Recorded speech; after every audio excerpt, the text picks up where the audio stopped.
Achilles, the great hero of the Trojan War, came into the world with a destiny as grand as it was tragic, marked by eternal glory and a premature death. He was born from the union of the famous hero Peleus and Nereid Thetis, but a prophecy said that his destiny was to be short-lived. The Divine Mother tried everything to prevent this outcome. In a magical ritual, Thetis immersed the baby in the sacred waters of the river Styx, making the hero virtually invulnerable. His only weak point was his ankle, which had not come into contact with the waters. Raised on the green plains of Phthia, little Achilles grew up under Chiron's tutelage, learning the crafts of war and wisdom, becoming the greatest of Greek warriors. Achilles had as training companions the strong warrior Ajax of Salamis and the noble Patroclus, the latter of whom became the brother-in-arms of Peleus' son. Achilles and Patroclus had a strong bond of brotherly love, which would change the fate of the coming war. When he was summoned to the Trojan War by Agamemnon, Achilles was forced by his mother to hide as a woman in King Lycomedes' court. This was his mother's last desperate measure to prevent her son from going to war and meeting his tragic fate. But the cunning hero Odysseus, after investigating the warrior's disappearance, found Achilles' hiding place. The hero did not want to escape his duty to his homeland, and went into hiding only to comply with his mother's divine order. As the heroes gathered to leave for Troy, the first major disagreement between Achilles and Agamemnon took place.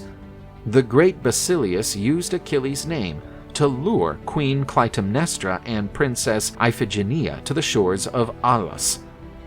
By letter, Agamemnon ordered the queen to take her daughter to the camp so that she could marry Achilles. But it was all just a lie to lure Iphigenia to be sacrificed to appease the god's wrath. Achilles was furious to hear this, claiming that no one would touch Iphigenia without first having to face him. But, to Achilles' surprise, Iphigenia decided to accept the will of the gods and sacrificed herself for the good of all Greece. Achilles set sail for Troy in command of 50 ships, taking with him the Myrmidons, the brave warriors of Phthia. On the Trojan battlefield, his unparalleled rage and skills were evident, slaughtering countless opponents. Cycnus, the mighty warrior son of Poseidon, was one of the first honorable heroes to succumb to Achilles. During the years of the Greek siege of Troy, Achilles attacked and plundered cities allied to the enemy. He captured countless treasures, but all the riches stolen were no match for the beautiful Briseis, who became his prey of war. But Achilles' affection for this beautiful slave had a huge impact on the war.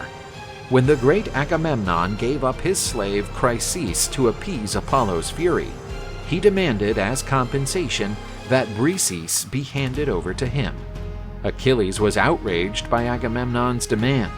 His anger almost made him murder Agamemnon in front of everyone, but Athena restrained the hero by pulling him by the hair. Consumed by resentment, Achilles said that he and his formidable Myrmidons would not fight alongside the Greeks again. The absence of Achilles and the Myrmidons made the Greeks pay with blood on the battlefield. The Trojans pushed the Greeks into their camp, even burning some of the Achaean ships. Realizing that the situation was hopeless, Patroclus, Achilles' faithful companion, begged him to return to the battlefield to help the Achaeans. But Achilles was undeterred, claiming he would never fight alongside Agamemnon again. But he allowed Patroclus to wear his armor and lead the Myrmidons willing to fight. Patroclus and his comrades managed to drive the Trojans from the Greek camp, but he made the terrible mistake of confronting Hector on the battlefield, despite being warned by Achilles not to do so. Patroclus was killed by the great Trojan hero, and he also took Achilles' armor. The pain Achilles felt after losing his beloved friend sparked a great desire for revenge in the hero's heart. He returned to the battlefields, where many brave Trojans fell before the bloodlust and vengeance of Peleus' son. The hero Aeneas attempted to battle the unbeatable Achaean. but would have lost his life had not Aphrodite interfered and saved the life of her beloved son. The blood of the Trojans killed by Achilles flowed into the river Scamander, dyeing the waters red. This angered the river god. Scamander lost his patience when Achilles invaded his waters to pursue his enemies. The mighty river created a great water wall and almost drowned the hero.